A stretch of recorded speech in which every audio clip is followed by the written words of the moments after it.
So, my dad's truck is not running correctly, the 18-wheeler, and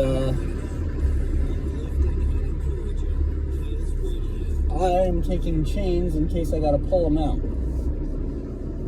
So we got chains loaded up in the Ram 25, and they are just in case they are needed to pull the 18-wheeler. So that should be a sight if we end up needing to do that.